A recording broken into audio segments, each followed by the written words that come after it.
Okay, I think I can start.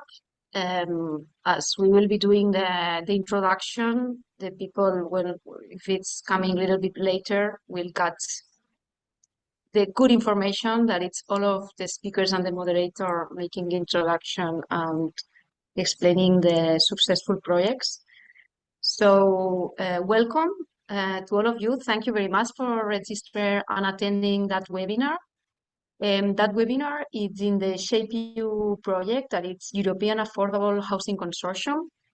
And the webinar today is about financing district-level prosumer energy programs in residential housing. That it's more or less about energy communities. And we have here Stanislas der Beaumont.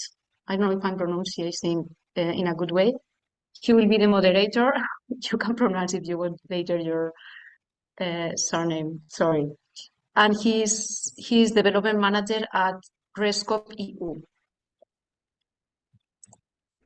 Okay, so as you could see, we are recording this webinar. You had to say that you are allowing us to register to record it. That's why we are putting all of you without the cameras. And we ask you please to not use the cameras as also the microphones. And if you have any question for the moderator or the speakers, please, you can use the chat during all the webinar. And at the end, we will pick up the questions and we will put it in the discussion space. So today I will do a brief presentation about ShapeU. I'm Paula Ferrando. I'm working for Gini Finance. Gini Finance is part of the consortium of the ShapeU, and it's working with the other partners. We are on charge of that webinars. Then Stan will do an introduction about the importance of the prosumer energy programs in the district level for the carbonization of our economies and also for in the existing residential housing. And then we will have 3 case studies: Rudy Roth from Amsterdam, Merel Oldenburg from Energy Summer, and Marcel Hidalgo Sabatés from Guateco. And at the end, we will have half an hour or 40 minutes for questions and answers. So if you have any questions, please put it in the chat and then we will pick it out. So what is ShapeU? I will explain the series of webinars that we have been doing and the ones that are coming. And today's webinars, what are the topics and the objectives, and I will briefly introduce our speakers and moderator. So ShapeU is a European Affordable Consortium, and the main target is the renovation wave for affordable and social housing for lighthouse districts. So that information is useful. I mean, the main audience of all the work that we are doing is for housing providers, SMEs, social enterprise, public authorities, and suppliers. And this is the consortium. Housing Europe is the coordinator, and then the other one are on charge of the different tasks. ShapeU works actually as a one-stop shop, European one-stop shop, helping some authorities and also SMEs or private promoters that they want to launch a project for renovating the buildings or a district. And so the consortium is helping them. Also, it is doing peer-to-peer mentorships, and the most important, it's not the most important, but it is taking for us a lot of time. We are writing some guidelines or blueprints that will be on the website in January about how to implement the project, about the social innovation way to afford these renovation projects, and also in a technical way, how we afford it for make it feasible. We are doing also a policy recommendation. These webinars are really useful for us for that thematical recommendation that we are Now we are working now on it, and we will give it to the European Commission. It's important paper, and we are using really that discussions panels for taking and highlighting policy recommendation. And there are also a series on online events. That's one of them. You can see more information in the ShapeU website. And for that peer-to-peer mentoring and for being support from the consortium, you can apply. If there are someone that is facing that kind of projects, you have a space for in the consortium to have that support, to take that support until 31 of October. You can apply it in the website. So today it's 11th of October, and we are doing that webinar. We already did 4 webinars, and the next one is in 1 month, and it's about promotion of innovative financial instruments for public authorities. We invite you all to also be in that webinar in 1 month. So what are we going to talk about today? We will see an overview of challenge and risk in developing of energy communities, also analyzing different alternatives of financial models, also challenging and benefit of cooperative financial models, and some questions that will rise, the challenges of community energy financing, how to find the right euro for the right project, how to balance the need for scaling and the long-term nature of community involvement, and the challenges of cooperative capture and how to create successful partnerships. More or less, that will be the issues or the themes that we will face in the next 2 hours. And I will present our moderator and our speakers. We have Stan Terbemou for our moderator. He's, as I said, development management at Rescope EU. He holds 2 master's degrees from Technical University of Maine and École Supérieure de Commerce Extérieur. And before joining Rescope, he was coordinator of the Thornesol Microgrid Association.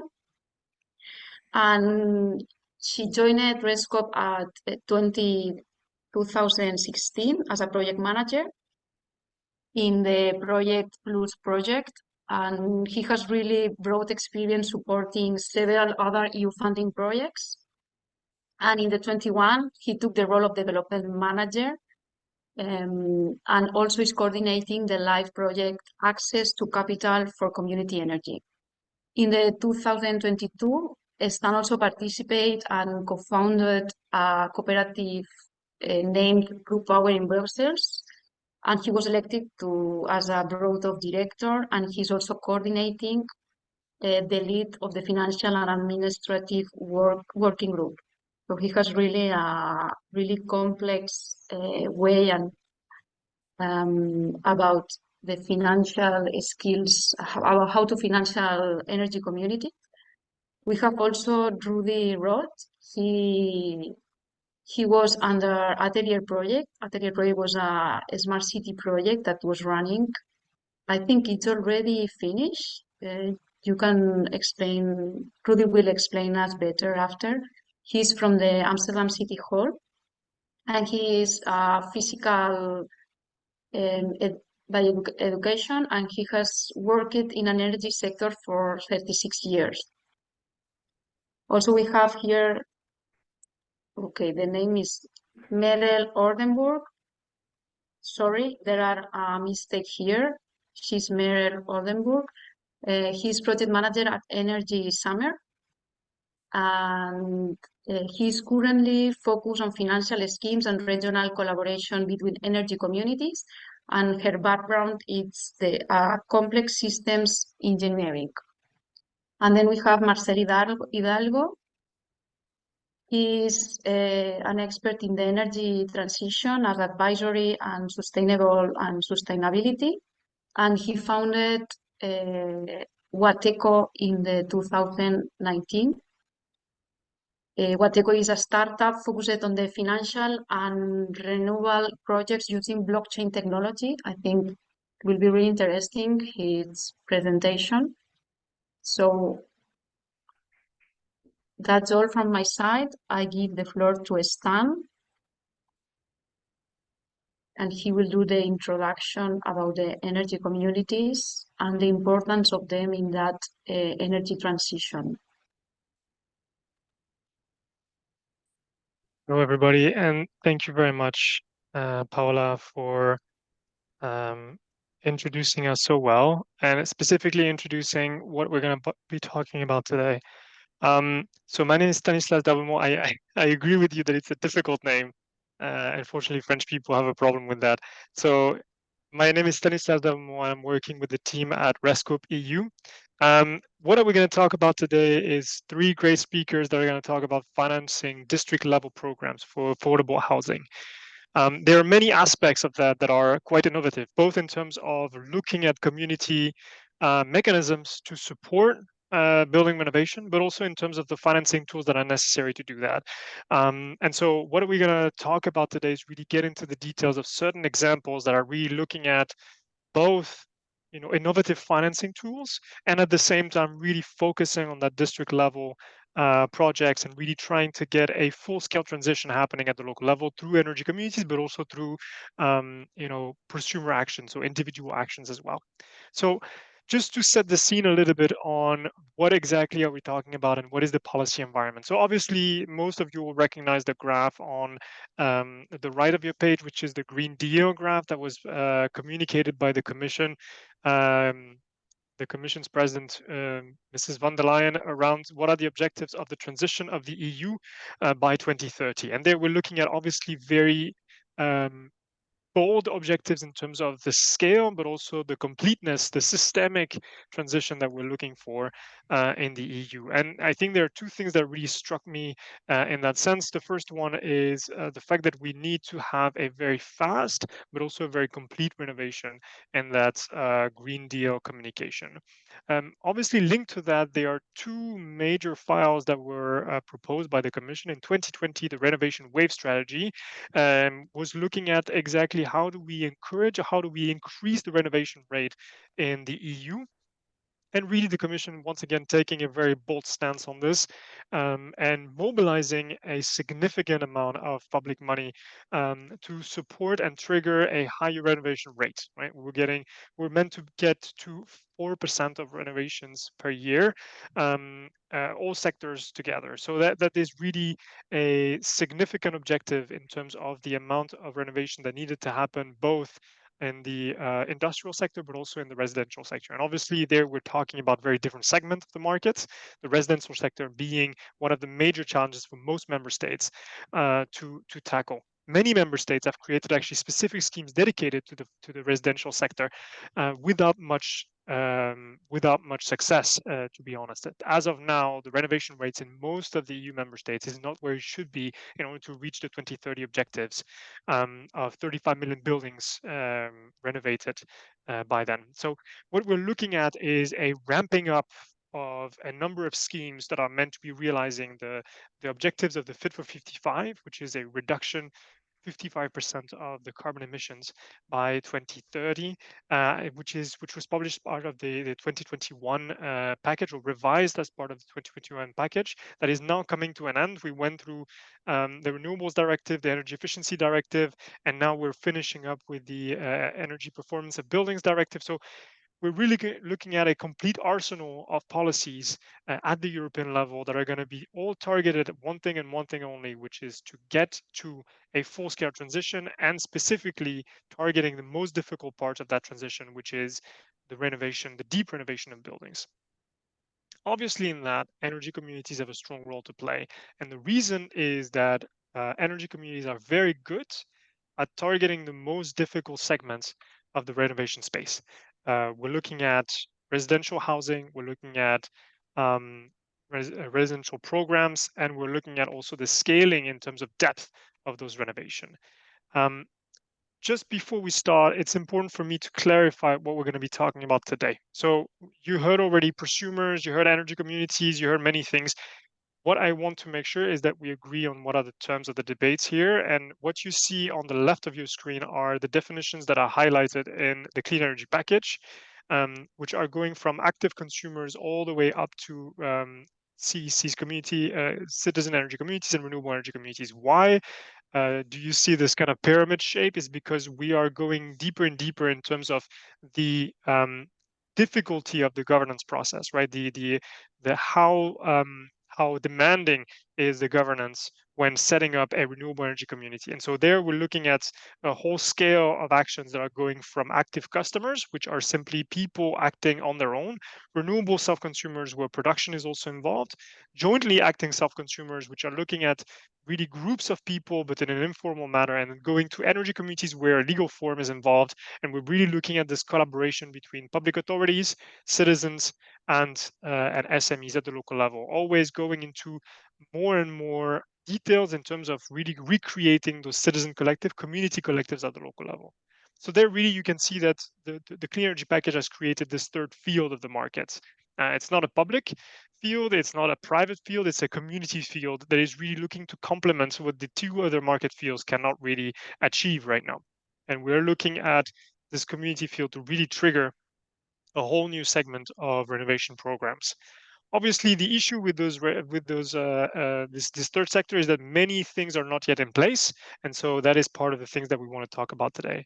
Obviously, energy communities today, and what you can see here is the map of the membership of RESCO-PU, the Federation of Citizen Energy Cooperatives. And what you can see on the left of your screen are all the services that are currently being delivered in the market by energy communities and by our members. So what I'm trying to say here is that we cannot focus on one single type of services, but really we have to take the full scope, the full systemic approach to the transition that energy communities are really bringing to the table. And so really, when we're looking at financing energy communities, the added complexities is that we're not looking at one single service isolated. We're looking at multiple services being provided at once at the local level in order to promote a transition agenda at the neighborhood scale. So before we start talking about financing, just to clarify what is the financing model for energy cooperatives and potentially energy communities. Here, energy cooperatives, we're talking about groups of people investing into a legal structure. It can be a cooperative, it can be another type that is investing then into an energy project or an energy service. This service or project is then producing benefits to the members of the scheme, but also to the broader community. And there you can see the schematics on the left, which is looking at production projects that are looking into self-consumption, energy sharing. But there are many other examples, such as supply, electrical mobility, and of course building renovation, that are providing both a return on investments for members, but also a broader benefit to the society by promoting a high quality project. Um, the benefits of energy communities, the specific benefits of energy communities, are really linked to the economic added value, the social added value, and the environmental added value that they are bringing to the local level. What you can see on the left, once again, at the bottom of your screen, is a study that was carried out by Énergie Partagée in France that is looking at the added economic benefits that are being produced by a local project carried out by a community energy actor versus a project that is financed through a typical large industrial actor. And there you can see that basically the economic profit for the local area is about 3 times higher than for a project that is financed through a private means of an utility. Obviously, there are many other benefits, such as social cohesion, such as the acceptance of renewables in certain cases, but also to foster this participation and acceptance is allowing us to go a little bit deeper into those renovation models. So obviously, with all those objectives, we're looking at what could public finance do to support energy communities. And there you can see, I mean, I'm here to tell you that unfortunately, public finance, at least from the EU perspective, is not there yet in terms of their capacity to support energy communities. What you can see on your screen now are 4 maps that the team of RESCO-PU, supported by Bankwatch and the Climate Action Network, have been building around EU funding streams, and they're looking at what member states are doing with those public European euros. And as you can see, most of the countries are red. Red means that there are absolutely no references to energy communities in the programs, and therefore this money cannot be used to support energy communities. And it's something that is very important, because if you look at the political objectives from the European level, energy communities are targeted. They are part of the main political objectives, but member states are still not able to distribute that money correctly to energy communities. And through this lack of distribution, we have a lack of financial tools, we have a lack of financial products, we have a lack of support provided, enabling frameworks for energy communities. So what are the main challenges for community energy financing that we are seeing right now in the market? The first is the lack of specific financial offers that I've been already saying that, the lack of financial products, the lack of upfront investment and specific skills. So really the needs for energy communities to invest upfront large amounts of money into energy projects, which are, it's a difficult proposition to make at the moment. The very high threshold and portfolio size for many of those financing programs at the public level. And so really they were looking for private solutions to take a complementary approach to that. Public procurement uncertainties, and the fact that for concessions especially, it's extremely hard for public authorities, and we'll have a representative from a municipality today, so we'll hear probably more about that. It's very hard for municipalities to really interact with community actors. And finally, the lack of knowledge and understanding from financial institutions. So really we see that there is a lack of maturity, both from the public side, but also from the private side. We have three great speakers today, and really the panel discussion is going to be structured around three main questions. The first one, we're going to look into the challenges of community energy financing and really how to allocate the right euro for the right project. So we'll look at really how we can find the right products for the right community energy projects, and how we can also challenge community energy projects to go further. The second part is how to balance the need for scale. And really there, what we're looking for is, in terms of the dynamic of co-development, how do we ensure that the governance of the energy community, which is at the heart of this organizational concept, is remain safe, while at the same time we're providing public or private support to it. And we're still, interacting with market actors that are profit driven in the end, or with public actors that do have, high administrative constraints. And then that will drive us to then the third part of our discussion, which will be linked to corporate capture. And really, corporate capture being the failings of the partnerships of the private sector and the community sector. And really, they're looking at how we can recreate a positive loop between community actors, which are obviously purpose driven, mostly social and ecologically driven, and a business sector, which is really supported by a profit making endeavor. And so we'll look at those three things, kind of how, how can we build the right products? How can we interact, specifically interact in terms of the public sector? And then how can we interact with the private sector? And we have three great speakers today that are going to be, showing you examples of what is happening right now in the market. But hopefully, we'll talk about that right after that. I'll ask you to keep your questions for the end of the presentations and for the panel. Write them in the chat so that I can, be your voice to the great speakers that we have today. And with this, I'll stop sharing my screen and we can get on with the presentations.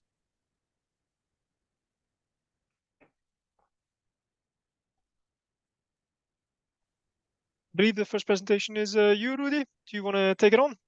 Yes, I will share my screen. Is my microphone on? Yes. Okay.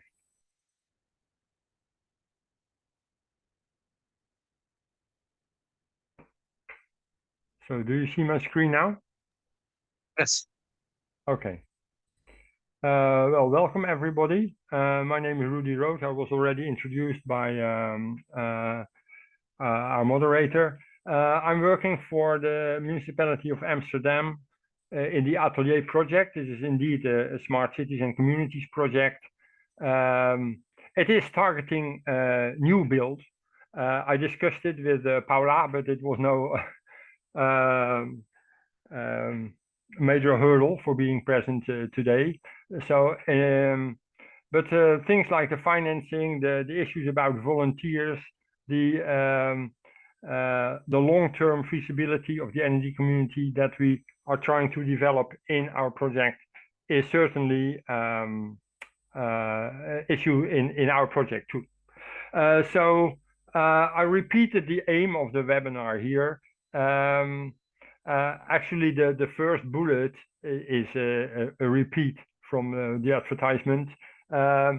My presentation or my contribution will be to tell you about the design of the Amsterdam Republica Buiksloterham community and their activities, and discuss the hurdles and possible solutions maybe that are there. So a little bit of background to our project. Main part of the project is to realize a positive energy district and energy communities, and so we do the main activities. The main visible activities are the construction of a couple of blocks of buildings that target to be energy positive and form this positive energy community district. But the softer aspects like behavioral change, citizen engagement, etc., are also important. And one of the call it innovative instruments that we have in the project are our innovation ateliers, in which we bring together as much as possible the stakeholders involved in the various developments, be it technical companies, groups of citizens, regulators, the municipality, and so on. And we try to bring further the issues around 4 tracks, as we define them, and that is integrated energy systems, electromobility, governance, integrated planning and law, new financing instruments, and data, privacy and data platforms. And I highlighted here 2 and 3 because I think those are the ones that mostly discuss currently the aspects that we see around energy communities. So as my presentation is built upon a different one, I indicated here an outline, but the focus will be on the black items and not on the gray items, because otherwise my presentation would be way too long, and otherwise I would be talking about topics that I'm not really an expert in. So the focus is on the black things, and so energy communities. Sometimes people have no idea what we are talking about. So I took from this other presentation an overview of the types of energy communities you could think of, and well, it was already introduced or mentioned in the introduction. Sometimes you have an energy community that's just a couple of houses, for example, that collectively have local energy generation, mostly PV, for example, on their roofs, and not only consume the energy alone, but also make it available to others. And so there are many, and without going into all the details of the different ones, I highlighted the community energy system, because it is more, let's say, produce energy at a local level, not necessarily PV, it could be different ones, and it is governed by the community. The one that we are doing at the Republica Buiksloterham case is special in the sense that it is a local group of buildings that are all connected to the grid by a single connection. And that makes it, let's say, sometimes, well, I think different to most community, most energy communities, in the sense that everybody is affected and everybody needs to participate, because otherwise there is no delivery of energy to your house or to your apartment. And that would be, and what is also very particular about it is that to be able to do this, the developer had already to apply in 2017, so we're talking 6 years ago, to our Ministry of Economic Affairs and Climate, who at that time had a kind of exemption regulation. And the exemption regulation to the electricity law enabled parties to experiment with energy solutions that were not yet allowed by the legal structure at that time. So actually they were way ahead of time. But on the other hand, then they defined an energy community without even knowing who would be living there or having a commercial facility in the block, etc. So there were no volunteers. There were not anything was known about these people. The only thing that was secured is that whenever parties committed to buying an apartment there or renting one or occupying a commercial space, they were to be members of the community. And because of the pressure on the housing market in Amsterdam, everybody that is now there committed to that, or at least they signed up, which does not really mention that mean that they are committed, I think, but they are members anyway at the moment. But now the challenge actually starts, I would say. So what does the energy community, what can they do?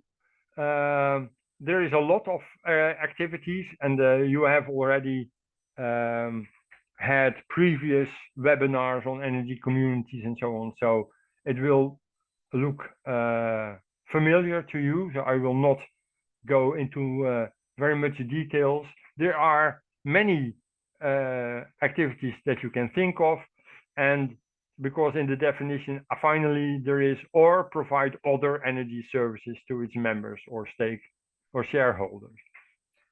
What will happen in the Republica one is several of these. So generation, internal distribution, there is also consumption, there is storage, there is electric vehicles, so many elements. So just to give you an impression, but I will go into the details when I am at the case itself. So an example of non-energy market activity is to buy energy assets, so it's solar panels or whatever, and then exploit these internally, so without any energy market activity involved. So the control about it is entirely within the community. You need to organize then, but not do yourself, to have an agreement with a balanced responsible party, connect to a network, to arrange transport capacity, but you're not really trading. And as an example of an energy market activity, there is this list of requirements that you need to have to fulfill to become a supplier. So a billing system, supplier's permit, access to metering data, BRP. For a small group of houses, in our case it is about 50 apartments and commercial facilities, this is a huge task if you do energy market activities yourself. So we came in our project to analysis on how to shape actually the Buiksloterham energy communities by splitting it in what is needed if you do the energy market activities yourself, or if you don't, and how this relates to the size of the community, etc. And it is very clear that it becomes much more complicated the more you take on the energy market activities yourself. So that was a conclusion, but it means that for doing some of the things that you can do with your assets, you need other parties. And if other parties are involved, they need to be rewarded for that. So it means cost and contracts, etc., which makes things rather complicated. So what actually happened with our energy community Republica so far? They have collective ownership of solar panels, heat pumps, and battery storage. They own their own microgrid together, which is governed by a partner in the project, which is Spectral, a technological company that is very good at energy management systems and so on. Republica intends to deliver flex services with the battery to the transmission system operator. And what they don't do the other ancillary services, because that is done not by Republica itself, but by Spectral and Green Choice, an energy company in the Netherlands. So Republica is not the balance responsible party, but Green Choice is. No direct access to the wholesale market. And Republica is a supplier, but uses other companies to supply their members. That is to give you an insight in that. What does the microgrid of Republica look like? Well, here you see a graphic that within the red box there is actually the Republica complex, which consists of apartments, rental and sold apartments, a lot of PV. It is about 260 kilowatt peak on the roofs. They have smart electric chargers. They have a 1 megawatt battery, heat pumps for the electricity or for the climatization of all the buildings. And then you see on the right side one connection to the electricity grid. Current state of a couple of months ago of the entire project is what you see on the right. There's a picture of the hotel on the right side, commercial facilities, and the towers are apartments and other commercial spaces, and the battery in the basement. This year, people are moving in since the second quarter of the year, which means 23 rental apartments and 32 sold apartments occupied by owner-occupiers. And in October, so this month, the rental apartments are occupied. Owners are finalizing their apartments. Hotel is starting up. And so actually, this year is the first year that the homeowners and renters are really confronted with the fact that they are members of an energy community. The homeowners have a homeowners association, which is a formal requirement in the Netherlands for collective housing. And it starts appearing that, people, they are not going to live somewhere because they want to be an energy community. They want to have comfortable and modern housing, affordable. So the first experience with finding volunteers for sharing the VVE and the corporate governance structure, it is difficult to find volunteers. That's the first experience. On the finance side, because this webinar should go about finance, I think there is the initial investment has not been the major hurdle. It is all taken on by the project developer. But of course, to keep all the future inhabitants and occupiers in the energy community is to have a competitive energy bill, and the aim is about 15% lower than market tariffs. Well, you can imagine that it depends very much on the time of the year. Since 2 years, since the Ukrainian war and the soaring energy and gas prices, it goes all directions.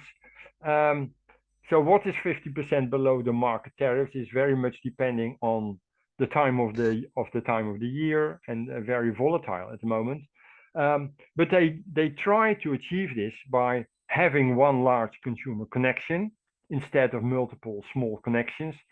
Management of load will mean that you can have a reduced capacity tariff for all the participants together, as compared to individual connections, and sales of services to the grid operator. So the battery can be used, for example, for grid balance stability services, and the frequency containment reserve technical services to the transmission system operator. But whether all this can be realized for a competitive energy bill is still unclear. Maintenance costs are uncertain upfront. Grid congestion at the moment hampers an undisturbed battery operation.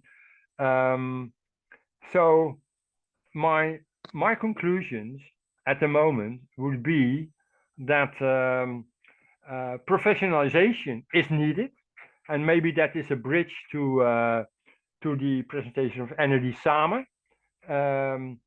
because I think if every energy community needs to find out about the billing system themselves, about common contracts with let's say maintenance companies, etc., that's hard to do, I would say. And I'm very curious about how it will be possible to keep all the affected apartments and commercial spaces connected to this activity, which has a relatively small scale, I would say, to be volunteer driven. Because of the local nature of this community, where it is really confined to, well, in this case, it's less than 1 hectare. Everybody needs to be connected because there is only one connection to the outside world. I see similarities with other energy communities in Amsterdam that are more heat focused. And there are 2 that I know of. That is Meer Energie Amsterdam, a neighborhood energy corporation based on the waste heat of a data center. Heat is also local oriented, so you need a majority of people or all people involved to commit to it and to be willing to join. And Ketelhuis, Wilhelmina Gasthuis, which also has their own website. It is in Dutch though. But a neighborhood energy corporation based on heat from the Amsterdam canals.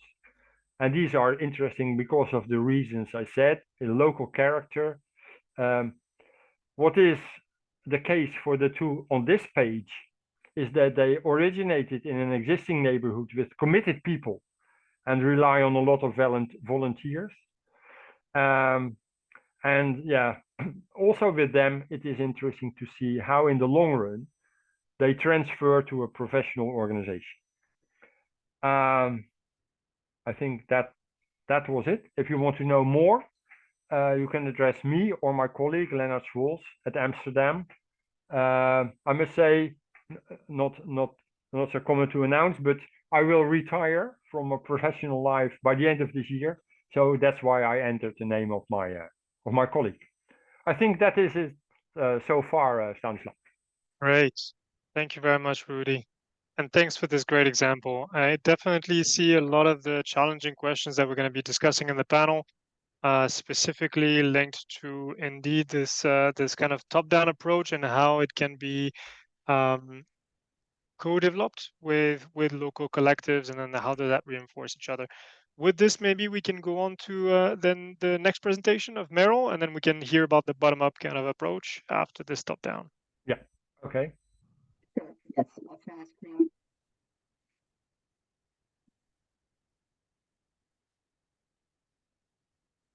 Okay, you can see my screen, right? Okay, perfect. Yeah, so my name is Merel.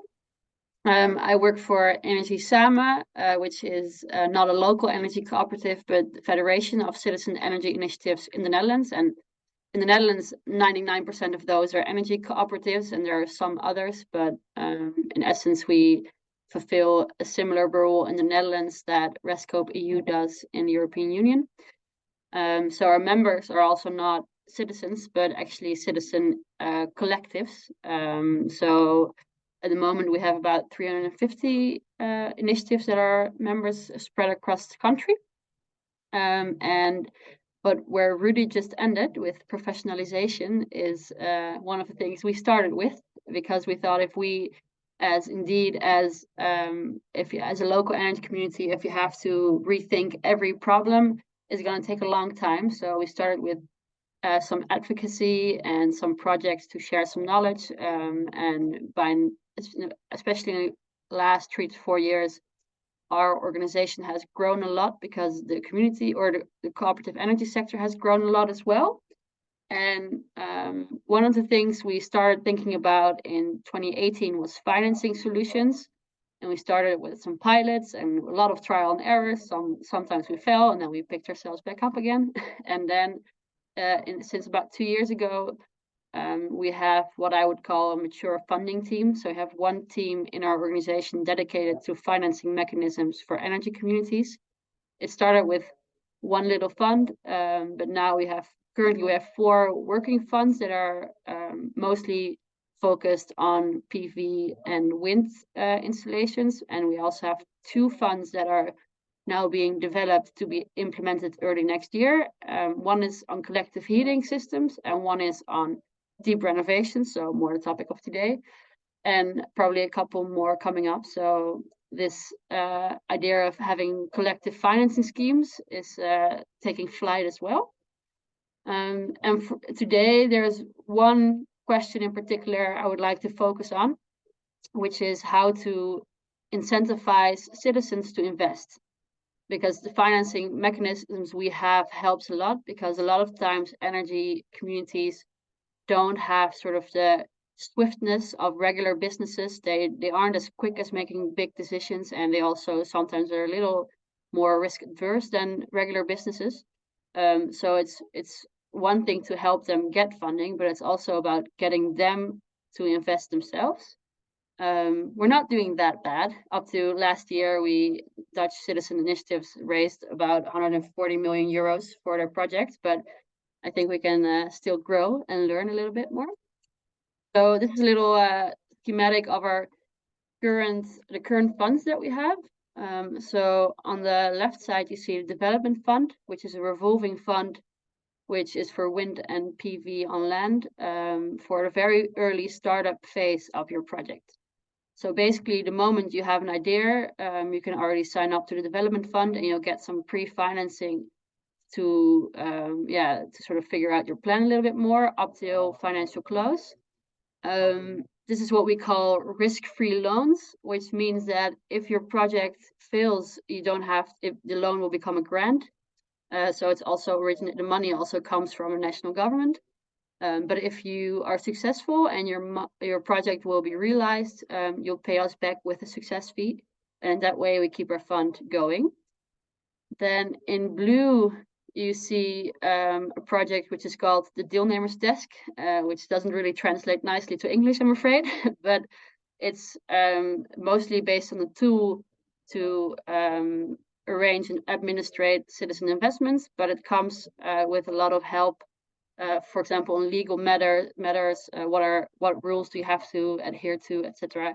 A lot of standard documents, standard statutes, standard agreements, and so forth. And it's a service we offer to any energy community. If you're a member or not, doesn't matter. But you can use that tool to raise your citizens' money. Then there's in green, there's a little box, which is only for a very large scale projects. So basically, currently only wind projects really apply to that. And it's very specialized service for if you need to raise a lot of equity, and you cannot raise all of it with your members. And then to the right, you see in yellow the realization fund, which are standardized business loans for PV installations. A lot of energy communities were struggling with getting business loans because they are relatively small in size. And a lot of banks didn't really know what energy communities were and how to value their projects. So what we did is we're creating portfolios of projects. So instead of one energy community that goes to a bank, the energy communities come to us. We group them in a portfolio and we bring the portfolio to the banks in a very standardized way, such that the banks are now a lot quicker and faster with giving out loans. And for the energy communities, they don't have to go through a very tedious negotiation process with the bank, but instead know that if they come to us, they'll get a loan within a matter of weeks. So if you bring this back to the question, how do you get citizens to invest? All of these funds and also the funds we're developing now for district heating or collective heating and deep renovations all have a couple of elements in common that help citizens invest. And I summarize them here. The core is trust. And that seems very logical, but what we notice is that in some energy communities, not all, but they have quite some difficulties with partnering up with conventional partners because they don't really know if they understand their goal as an energy community. They don't really trust that they will keep the community as it is and value their principles as well. That's one part, but also trust in good governance of the community or of the fund, etc. So that's one that's kind of hard to capture, but if it's not there, you're not going to trigger citizen investment. So there are some businesses you can all think of. If they ask citizens to invest in the projects, they will all say no. And what we try to do as Energy Samen is, as a federation, is try to make partnerships, long-term partnerships with banks, with governments, and the citizen initiatives trust us. They know what we do for them, and they also trust us that we pick out some of the right partnerships, and therefore they are suitable as funders for the project, and therefore it's also logical to invest in the project themselves. So that's sort of the foundation that you need to have, and if that's not there, it's going to be very difficult to trigger citizen investment. The other three are a little bit more easy to reach in a sense. I'll start on the right, which is keeping the community in power. It's also, I think, one of the questions that Stan will pose in the discussion, but energy communities, they need to know that if they're going to build an installation, and if they fund it completely by themselves, if 100% of the money will be from citizens themselves, they know for sure that they will be in charge of their own project. But a lot of the times, especially in very large projects, and it will probably be the case in, for example, collective heating projects as well, they need some sort of outside investment. So they need to be assured that if there's an outside investor, that they will still remain in control of their own community. And that needs to be, if you make an agreement or if you collaborate with a partner, you need to make sure that this is very clear. Second part is quality control. You're asking people from a neighborhood from all walks of life to invest in an energy project. You can imagine that some people know a lot, and those are usually the usual suspects. There will be volunteers or will help with fundraising or whatsoever, they know this kind of project and they know what they're investing in. But there's also a lot of citizens that you're asking investments of who are interested, who come to your information meetings, but don't have a lot of knowledge about this, about these kinds of projects. So it helps to trigger, if you want to trigger their investment, it helps if you can ensure, if you are credible, to ensure the quality of a project. So as Energy Samen, we never just fund, we never just give out a loan or a grant.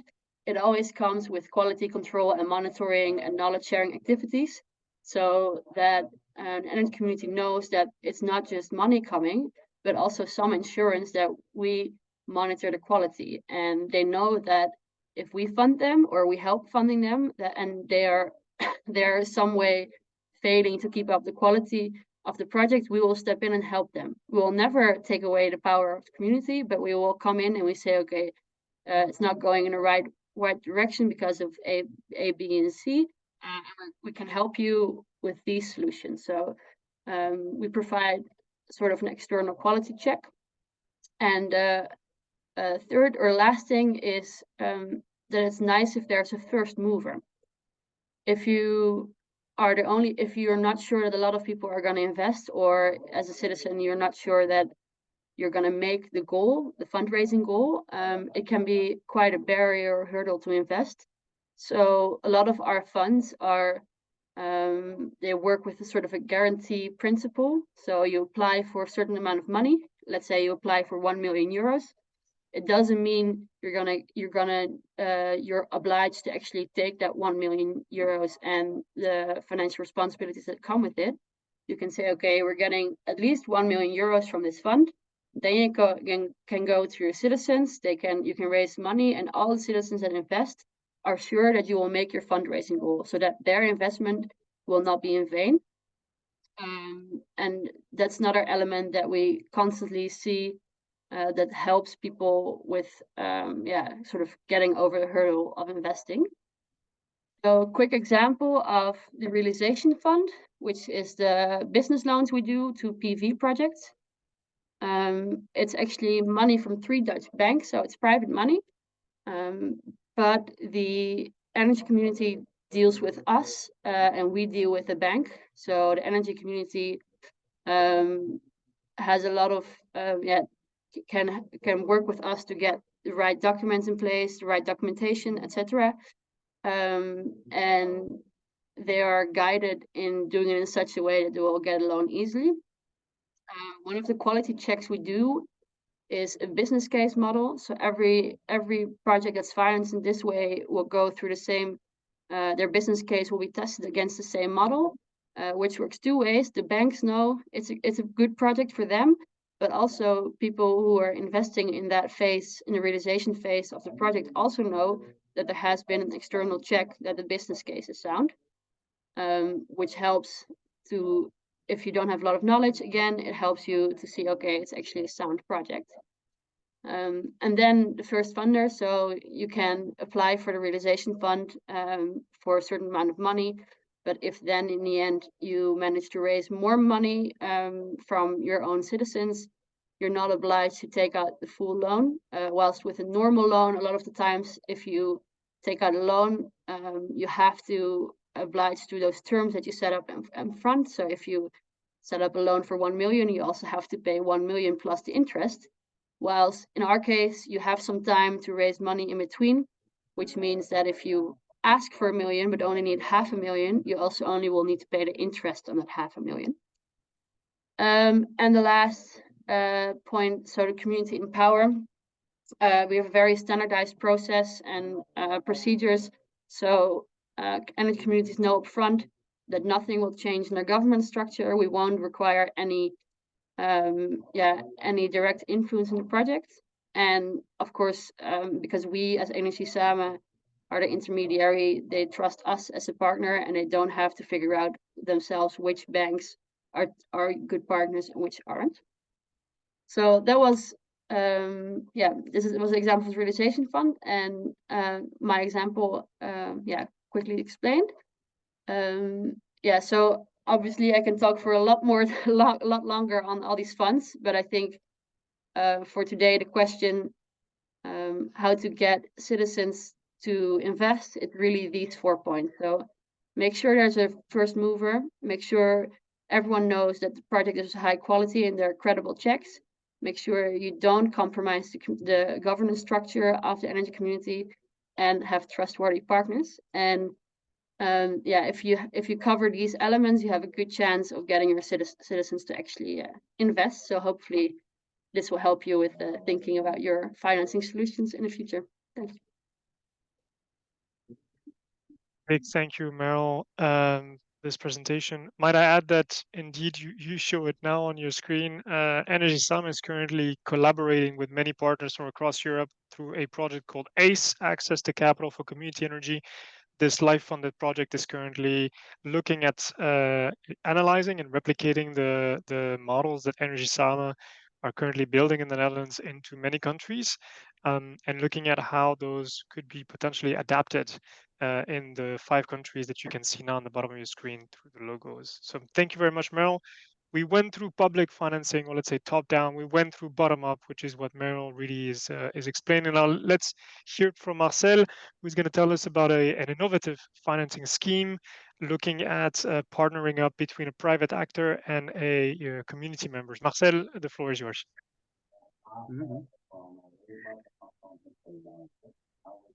Okay. Share screen. Okay, are you seeing now my presentation? Perfect. It's in full screen. Yep. Yeah. Okay. So hello everybody. Thank you everybody. I'm Marcel Hidalgo, and I'm the CEO and co-founder of Bateco, which is a blockchain-based crowdfunding platform for local renewable energy projects. First of all, sorry because maybe my English is not so good, and this presentation, this is my typical Spanish presentation, which has a lot of technical words about blockchain and our technology. But I will try to explain Bateco in simple words in order that everybody can understand our financing method for energy communities. First of all, I need to say that some of the actions that I will talk about in this presentation are promoted by the Catalan government and the Spanish government. So that's the reason of that slide. And before I start, you need to know that Bateco gives name, this name Bateco gives name to our cooperative, our platform, our crowdfunding platform, and our token, okay? I will explain all of these concepts, and I hope that at the end you will understand our financing method. So, the Bateco cooperative, what do we do? Bateco was born to help local communities to finance the energy transition in a more democratic and participative way. Sorry. And how we do it? We do it through our platform, a crowdfunding platform for local renewable projects based on blockchain and a virtual currency. Okay, basically, more concretely, what we do is connect our promoter partners with our investor partners of the cooperative. The promoter partners are people, companies, public administrations who have any rooftop of a building where or a solar, maybe any place where to put solar panels or a renewable a renewable technology. And then we connect the promoter partners with our investor partners that are people or companies who wants to invest in renewable energy in a easy, secure, and profitable way. So then, in other crowdfunding platforms, the interest that pays our promoter partners for the loan is the profitability that our investors win because of their investments. if we have to talk about the crowdfunding market, I have a little bit older numbers. They are from 2020, but I know that this it's important to say that this market is increasing during the last years, and also the crowdfunding of renewable energy projects is increasing. In Spain, for example, there are three, four crowdfunding platforms which are funding this kind of renewable projects. But Bateco is the first one in Spain. We know that in Europe there are use cases similar at Bateco, but in Spain, Bateco is the first one which use the blockchain technology to do that funding. And now I will enter in detail to explain that kind of financing. Basically, the first part of the first functionality of our platform is simple. People invest in energy projects. The amount of money they want to invest is flexible. And when we have funded the 10% of the project, we install the solar panels. And at the moment when the solar panels start generating energy, they start generating savings in the energy bills. So that savings are distributed to the investors depending on the amount that they have invested in the project. That's important because this part is important. It's important to say here that in traditional methods of funding, normally we distribute the profitabilities of the investments in a yearly or quarterly, and Bateco do this daily. At the first moment, at the first day, the solar panels are producing energy. That day, the investors start to receive the part of their money. And how we do that is because the use of blockchain. I will keep explaining. Because the advantages or benefits of using blockchain in this kind of funding are those three. First is the security and transparency of the data that pass through the platform. I mean, we need to secure all the personal data of our users. We need to secure all the transactions, all the money transactions about the investment of the projects. But with blockchain, we also can have total transparency, for example, with other data like the energy generation, the clean energy generation, which sometimes is used to justify, I think it's correct to say, justify some grants, public grants. You need to justify that generation or that reduction of the emissions. So blockchain, the blockchain helps us to certificate this generation of clean energy and this reduction of emissions. At the second point, the blockchain helps us to automate the return of the loan. That's important because our blockchain is directly connected with the energy smart meters of the buildings. I mean, there is that also impacts in the transparency. The energy smart meter is connected with our blockchain, so there is no possibility of human error in that certification of generation.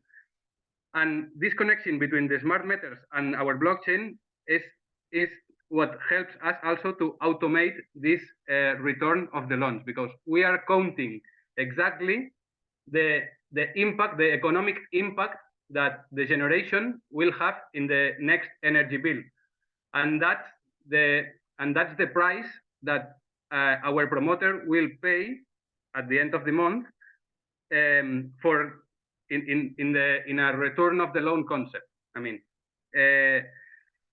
at the end, there is another point of the blockchain which is really innovative in the crowdfunding of these projects, that is the tokenization of the energy. And for us, maybe this is the most important aspect of our platform, because this is the way how we can reinject the money or the benefits, the economic benefits of producing clean energy in a local community, inject these benefits again in the community. And I will help now, I will tell now how we do that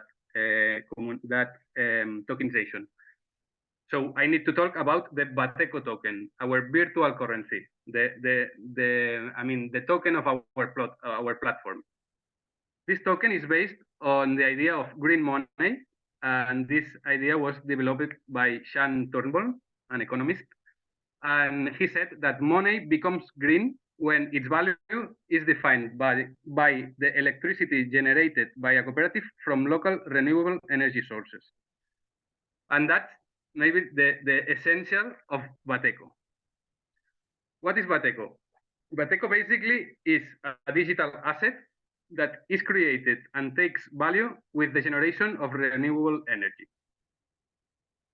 If you have one Bateco, you have €1, but it's €1 of energy savings that you have helped to generate with your investment.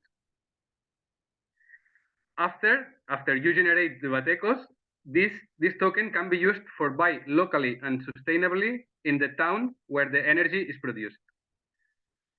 And the Bateco token is also interoperable with other local currency, like is happening in a city here next to Barcelona, Sant Feliu, where people earn Batecos, but then transfer that Batecos in a local wallet where they use to move their local currency. So Bateco can be complementary with local currencies.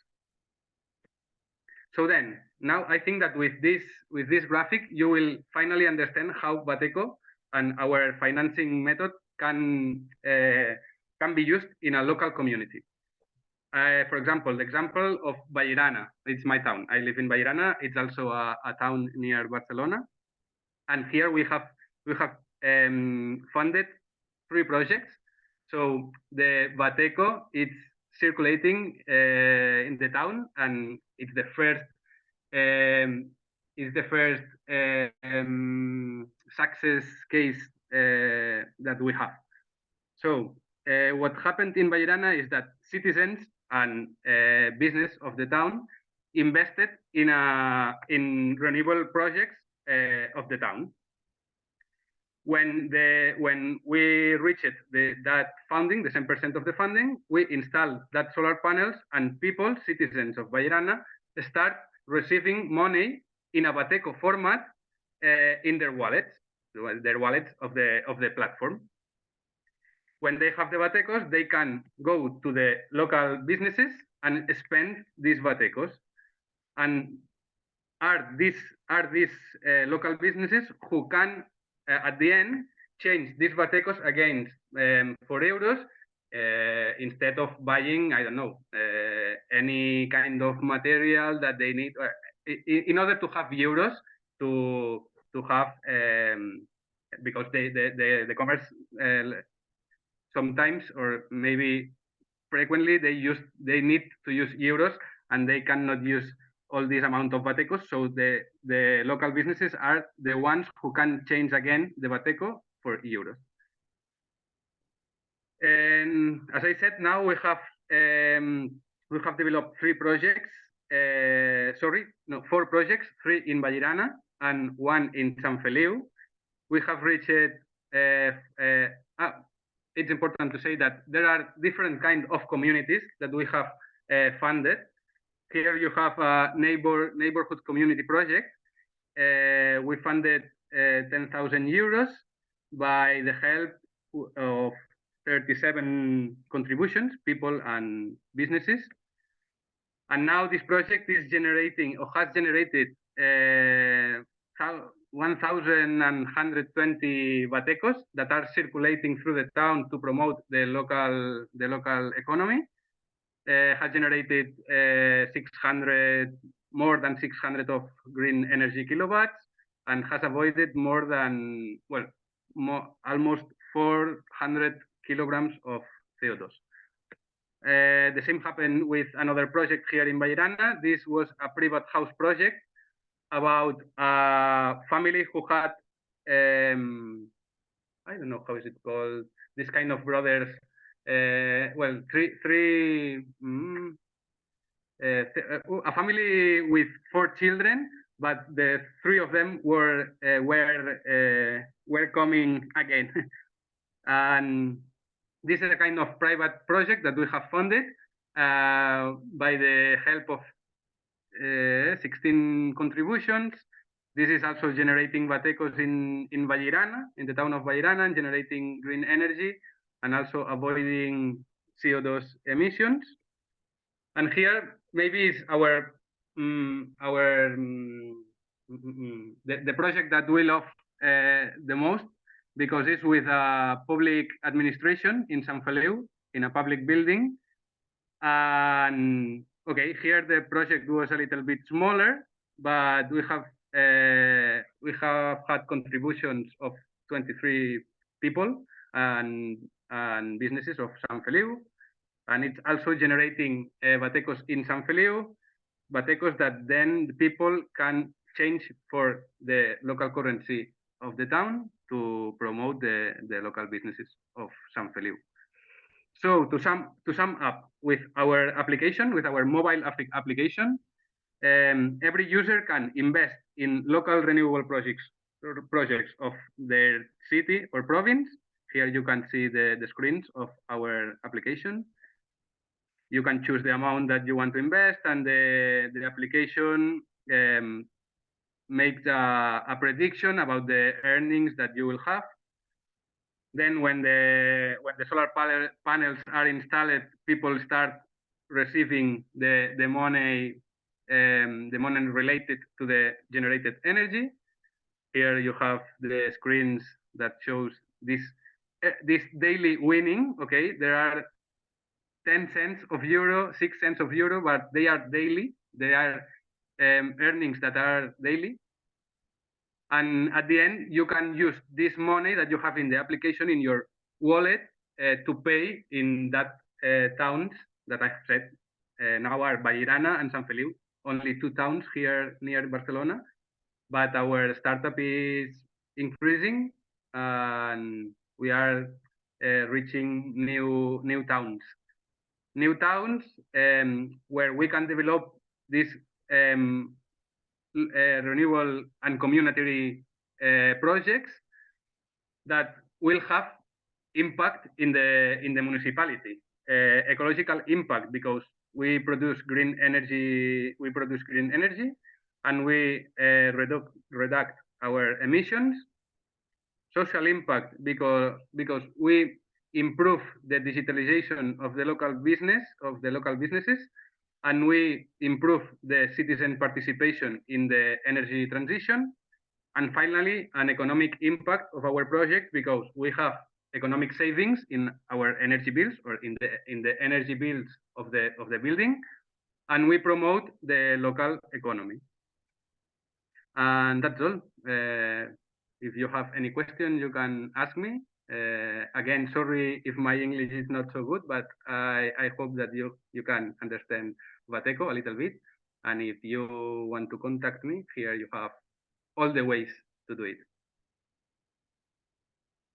Fantastic. Thank you very much, Marcel. And with this, we kind of wrap up the presentation for today, and we can start our panel. So we kind of looked at a broad number of tools that do exist right now, from, let's say, more top-down, large financing approaches, down to, portfolio aspects of bottom-up initiatives, and then to this very innovative model that you're presented to us, Marcel. So thank you very much for that. Obviously, all of this tracks back to the multiple ways and the great amount of creativity that is being triggered by energy communities at large, and by this new sector that is opening for us.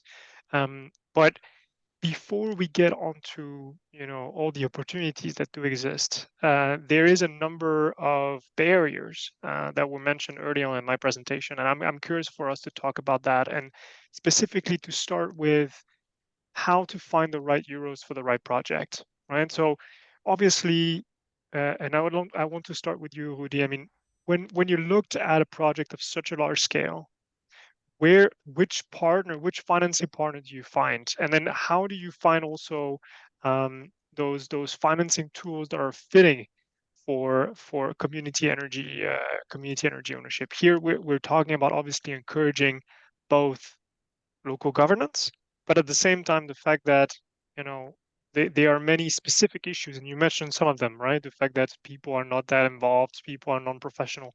So how do we kind of find the right products for the right community energy project? I'm curious if that's something that you had experience with the very technical project that you approached, and how did you solve that from the municipality's perspective, but also I'm guessing from all the actors that were involved in the project currently. Well, the two comments, I think. In the case of well, one of the questions that we face is that you could, with increasing local renewables, so to speak, you can either do it in the existing environment, or you can do it in a new environment. And of course, in a new environment, we all know that the renewal rate of the housing stock is only maybe 1 or 2% per year. But anyway, if you can do it there, then you have a gradually increasing amount of local renewables, I think. And in a different setting than if it is in a refurbishment case, because then all the costs are for that specific project, and otherwise it goes into the total cost of a large build of a bigger building complex, where financing issues, if the additional investment in renewable energy on a big housing complex is only maybe a few percent of the cost of it, then I think financing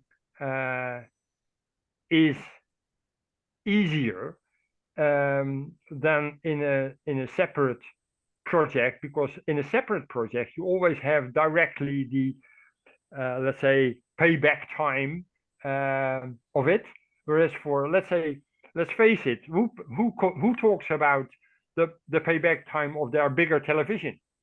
Nobody. And the payback time of a new house is also not something that is the first thing you think about. So I think in the new build sector, investments for renewables are less of an issue. That's one. Just to be clear, Rudy, you mentioned in your presentation that for you guys, financing was absolutely not an issue.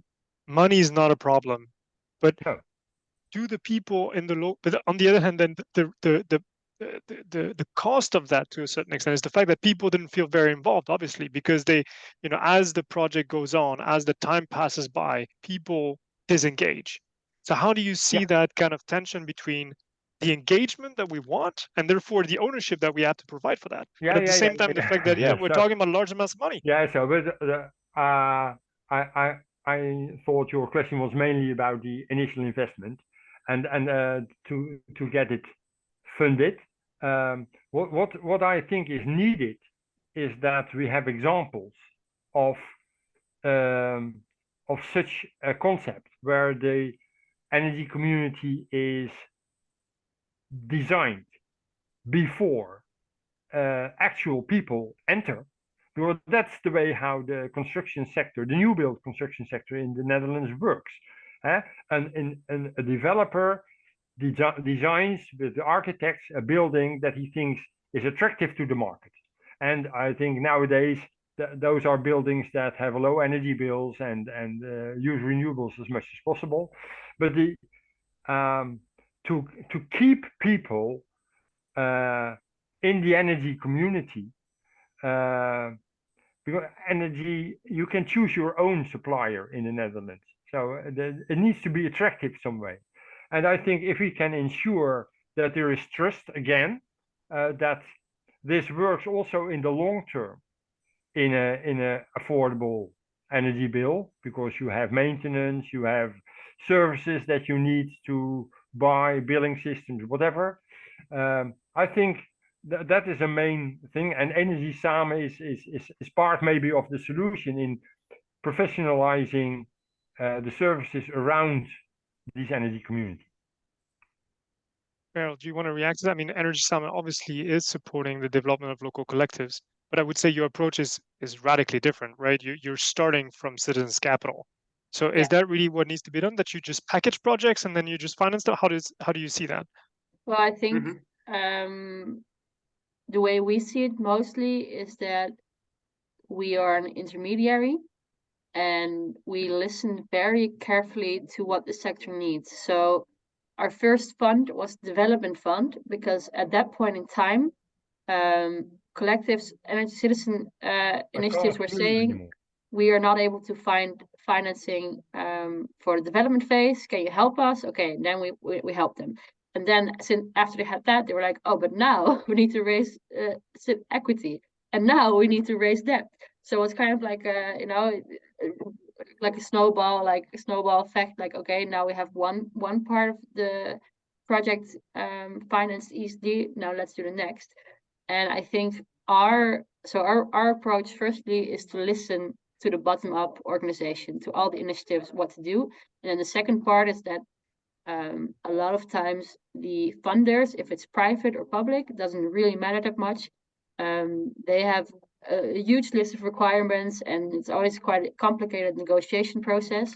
So we try to take upon that role of intermediary with these funders. So single, small, volunteer-driven communities can deal with us, and with us it's much more low-key, and we're setting requirements, but we're helping them reaching them instead of only setting them and asking them, well, you figure out how to get there. And we deal with the other side with the funder. So that sort of twofold. So intermediary is the role we take, and we listen to the needs of the community first. So you really do the mix and match between the large requirements of the funders and really the capabilities at the local level. Is that correct? Yeah, and sometimes a lot of times it's first a pilot. So for example, for a deep renovations financing mechanism we're doing a pilot right now this year with only a couple of neighborhoods, and next year we'll scale up and so forth. So we put ourselves in the market as the party that can figure this out, and that can figure out how to do this mix and match. And by now we see that, it took us a couple of years, but now we see that, for example, our Ministry of Economic and Climate Affairs, they always come to us and they're like, we have money for deep housing renovations. We have money for simple energy saving measures. We have money for collective heating. Can you make us a fund? And we're like, well, let's first check if this is what the community wants. That's then step one. And then we try to come up with a solution to mix and match that. That's true. Interesting. I'm curious, Marcel, to hear from you, because you are supported by a public authority, namely the Catalonian region, but you decided to go radical and really create a brand new financing tool, right? This is not about negotiating with anybody else. It's about building your own at the local level. Why did you decide that? Because when we hear Merel speaking, it seems that it's just about having a conversation with people. Okay, well, first, in our case, Bateco as a technological solution was developed in my master's degree. So it was my final work of my degree. And I take a good punctuation, very good punctuation, and also the teachers of the degree push me to do it, to make it real, no?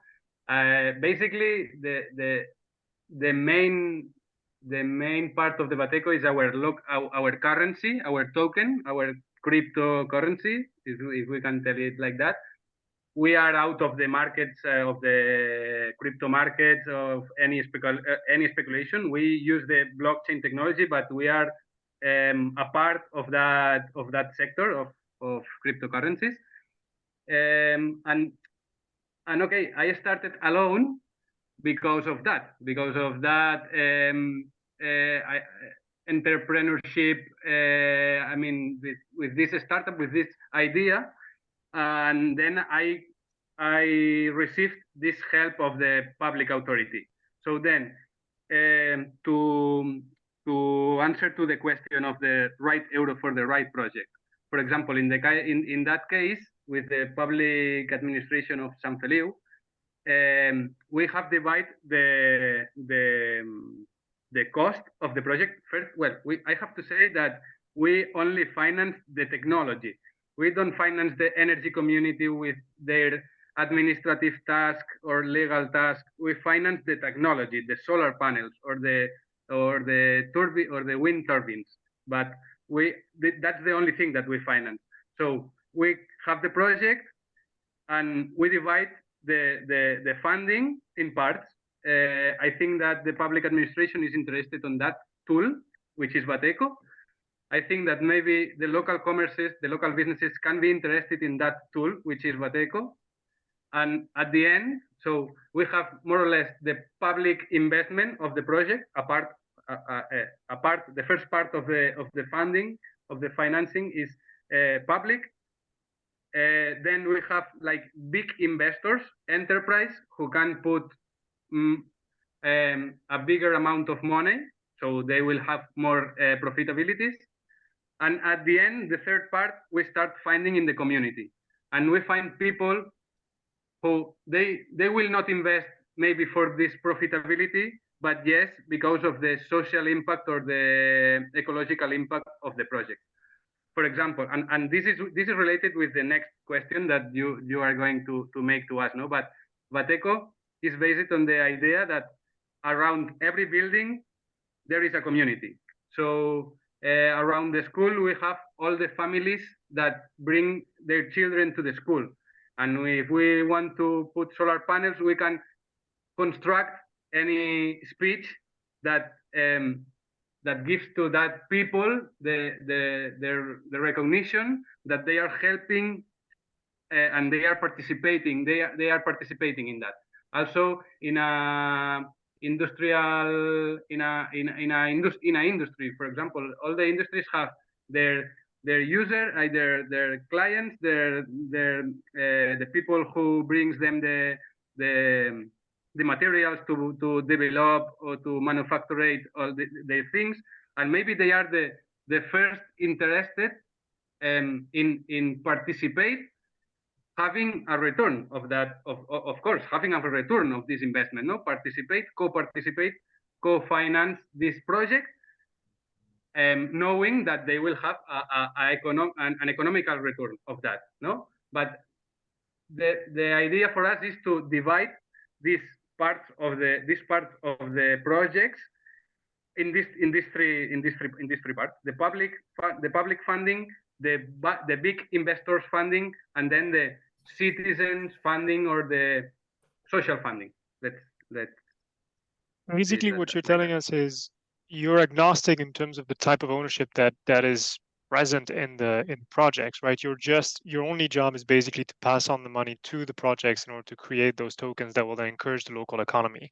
But then there is really very different opinions in terms of that scaling around the room. There is really like an independent platform through the blockchain, which is even more removed from even the financial markets, which is quite interesting. But then we do see more institutional approaches to that, maybe from Energisama, that is really playing the role of this intermediary and that is owned by the members themselves. Correct, Meryl? Yeah. And then this fully quote-unquote public approach or public-private partnership approach, which you described to us, Rudy, which is really like those big infrastructure projects, mobilizing large amounts of capital to start with, and then kind of providing that back into the community. I'm wondering, in terms of your opinion, Meryl, coming from this background of really the facilitation between the different sectors, where do you see each of the scaling methodology inputting themselves? Where do you see yourself versus a fully quote-unquote public? I call it public, Rudy. Obviously, it's an abuse of language, but this public-private approach, which is very top-down, infrastructure style projects, and then the more flexible, very independent approach that Marcel is describing? Where do you see your mechanism, and where do you see kind of the ecosystem being built to really mobilize the full scale of the financing? Yeah? Because there we're really talking about, do you want to have, are you very risk averse? In which case, yeah, maybe a public program might be better. Are you very, prone to risk, and then really an independent platform is what we're looking for? Or maybe you're right in the middle. Yeah, I think it all coexists, kind of like you said in your last sentence, but I think it all coexists. And for me and for my colleagues at Energy Sama, the core is always the community itself. And we provide solutions for them. But if they have, some communities have a very good relationship with their municipality or with some private actor that has been there for decades or whatever. Someone figure it out themselves or are very technology driven. So for us, it's not about getting as much people to use our financing tools. It's about making it available to everyone who needs it, but still allowing them to figuring out how they want to approach it. So that's for us the core. But then how do we scale, right? I mean, the problem is that we need to renovate a ton of buildings, right? We need to deploy a ton of renewables. How do we do that? How do we do that scaling, Meryl? Yeah, so if you talk about housing renovations, for us, then most of the times we talk about public money. And what we currently do is that we ask the government, national government, for process money. So we ask them for money to fund the whole process of setting up a project, engaging your citizens, coming up with a plan, and the plan maybe involves like what to go, or maybe involves working together with a public/private authority. But we ask them for money to fund the process. So that's part of professionalization, which means you're not doing it with volunteers, but you're doing it with people you can actually pay who to figure this out during their day job. And then we leave the contents to the community itself. So then they can come up with this solution that they want, whatever direction it is. But we try to provide money for them to fund this whole process of getting started in community and getting this process going in your community. So yeah, in that case, we're not trying to fund the outcome, but just giving like a head start of getting there. Okay, so not the what, but the how. Really, how do you get there? Exactly. Hudi, I'm curious, in the projects that you have the experience with, do you see also this divide between the how and the what? Did you guys fund activities dedicated to community organizing, what Meryl is describing? I'm not only let's say a member of the project, but also someone working at the municipality, and so I hear also about the how the municipality say wants to support energy communities, but they are uncertain about how to do that, because, and I am a little bit on thin ice here, because they say they are not knowledgeable enough yet about how this European legislation will translate to the Dutch legal requirements and let's say limitations, or whatever they can do to support energy communities in terms of a standardized legal structure, or well, making it easy for them to exist, and not only because of the finance. What I can say is that Amsterdam has let's say green loan funds for smaller types of initiatives that well, should promote the use of renewables and installation measures and all those kind of things. Okay, so I mean, it's mostly about the uncertainty around the concept right now. I mean, even though I mean, I understand that it's simply difficult to interface. So to the point that Meryl was making, there is a need for that kind of actor in the middle. I'm curious, Marcel, in your experience and also responding to one of the questions in the chat. Obviously, there is the need to be able to get out of the mechanism, right? And especially this translation between the green token and the euros. So could you, one, explain how do you exactly do that translation? Because I'm guessing that also participates into providing security to the public authority. Obviously, if they're going to work with you, they need to be able to ensure that their citizens can also maybe get out if they want to do so. Well, so in that case, it's important for us that for the trust of all the system, of the Bateco system, that we don't generate a Bateco and we don't distribute a Bateco token if we don't have the euro that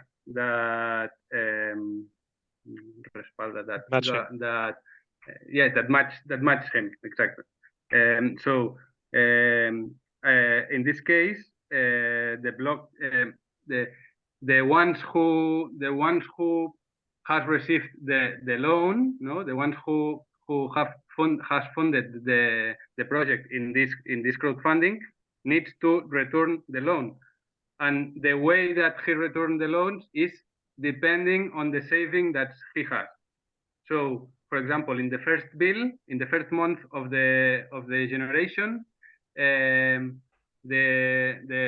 building will pay an energy bill would pay an energy bill of 100 euros, for example, 100 euros. But now the building has the solar panels, and we have count that in the next energy bill, the building will pay 50 euros. So then there are 50 euros of savings that the owner of the building will pay in order to match with these Batecos. And so when we had the euros that match with every Bateco, then it's easier to make the change in the other side. When a local business wants to change their Batecos for euros, it's easy because we have the euros in our It's an ESCO contract. Okay. Wow, great. Let's move on then to the third part of the conversation, which is about what happens when things go wrong to a certain extent.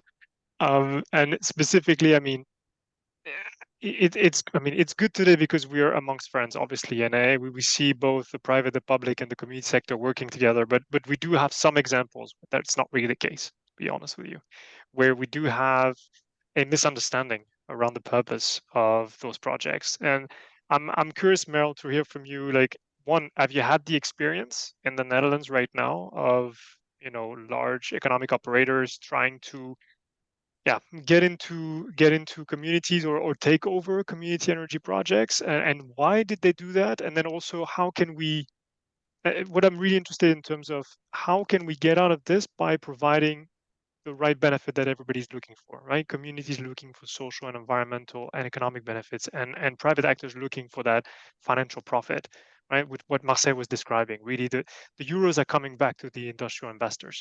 It's not about doing things for free. It's about really getting that profit, but again, preserving the governance, preserving the ownership. How do you navigate that as Energy Sama? Well, I think first of all, we don't have a complete answer to this question yet.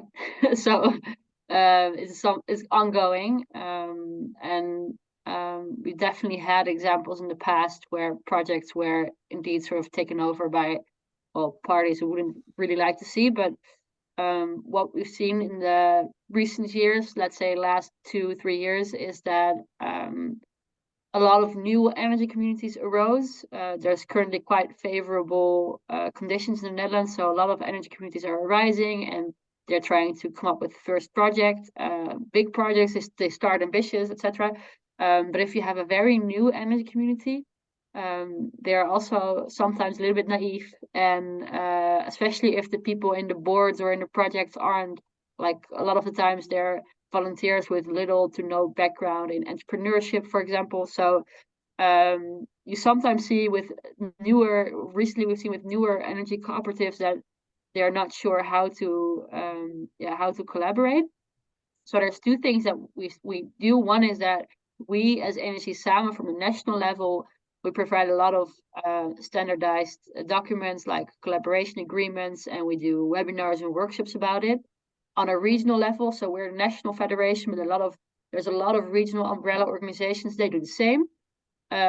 So that's sort of the knowledge side. But the other trend we see is that there are a couple of bigger energy cooperatives that have been around for a decade or 2 decades, who will go into a project together with a new energy cooperative, with the idea that they develop a project together, but that in the end, when the project is realized, that the new energy cooperative that now is experienced and has some flesh in the bones can buy back the share of the experienced energy cooperative. But in that way, if you have two energy cooperative, one with a lot of experience, one is a little bit naive, together they can navigate all these partnerships a lot better than if you leave it up to a fresh new organization that still has a lot of learning to do. So that's kind of a way that's just happening. We don't really do it as Energy Samen, but that's just happening in the cooperative sector. And as Energy Samen, we really take on the role as knowledge partner, as sharing knowledge and standardization and etc. Cool. Hudi, I saw you react earlier when Meryl was talking. What do you think is the role of the municipality in that? Let's say you're the public authority here. You're supposed to be the grown-up in the room. Well,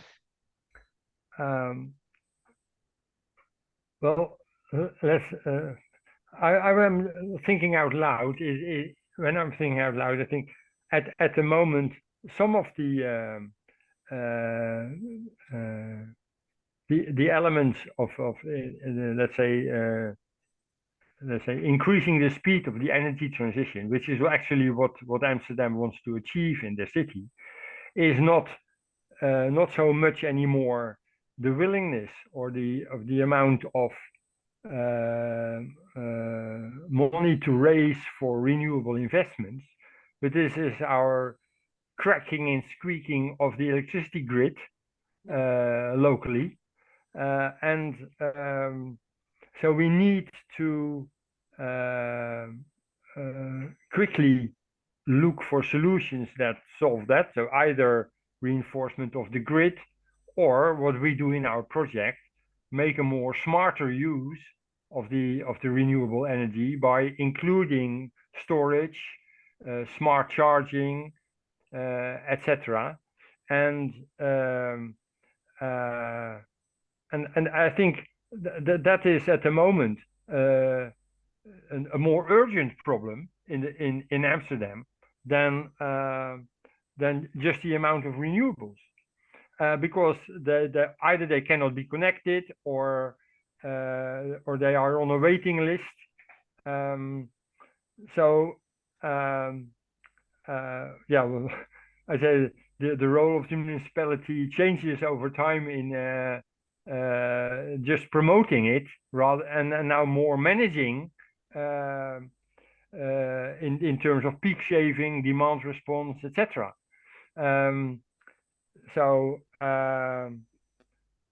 I think clarity for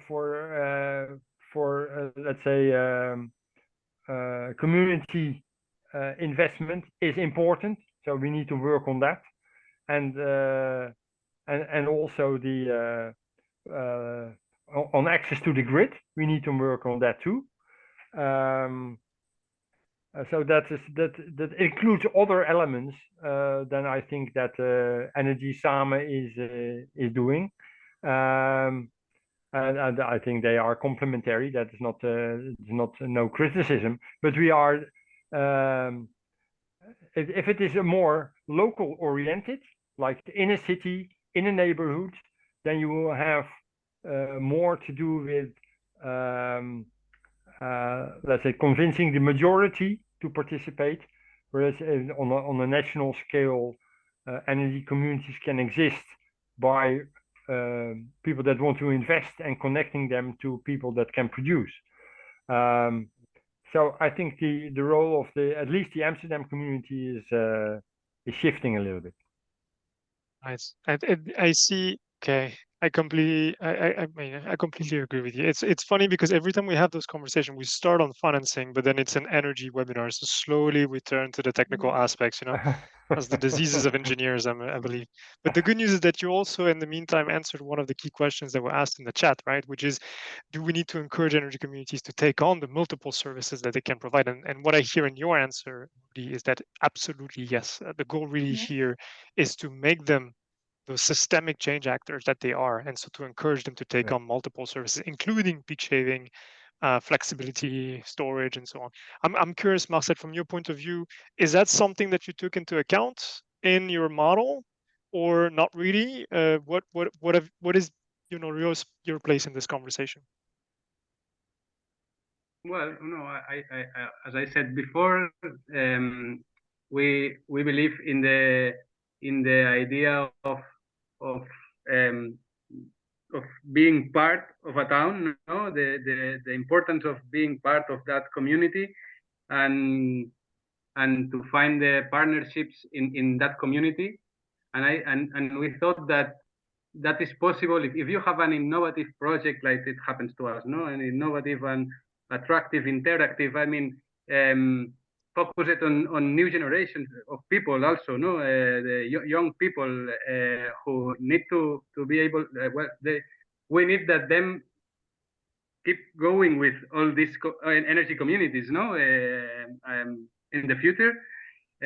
So when we have this kind of tool, innovative and disruptive tool, and and this tool can impact to the different economic agents of a city or a community, like the citizens, but also the businesses. It's really important, for example, for us to have a partnership with the local administration in order that they have the connections, for example, with the local businesses associations. They can bring us the trust of our investment product. No, in the case of San Feliu, the project that we fund, it was funded really quickly than other projects, and it was because of the communication, the marketing that we do in collaboration with the local administration. And I think that this partnership, in our case, for example, it's really important in order that make all what it was said in this webinar. Also technical aspects, because sometimes the local government, I mean, has the sources that a startup we cannot have. Absolutely. That's one of the points, and public procurement and concessions are definitely something that is standing in the way of building more projects. We are almost about time to finish this webinar. I don't, Meryl, you wanted to react, because I saw you reacting when Marcel was no. No, I agree. I disagree. Perfect. I think that's exactly that. I mean, that's what I like. That we basically ran through right now all the major aspects that we need to consider when looking at energy communities, from the financing of projects, and really the structuring of both this top-down approach and the bottom-up, and really this facilitation between the two, which I think is really something that we see happening more and more in different member states in Europe, and is becoming more and more important. And running to the technical approaches, and the fact that there is a need as well for conversation around that, right? And when we talk about community engagement, it's not only about the ownership and the financial profit and so on, but it's also about concretely how our technical systems are built, and what we can do to take care of them on a a more systematic approach, and then potentially down to what you're saying, Marcel, about social cohesion, and really building a new narrative for the local community, and raising expectations, but also raising enthusiasm from the local neighborhoods, which is really something that is becoming more and more necessary as the energy prices are coming tighter and tighter, and we're running into not necessarily a wall, but definitely a challenge.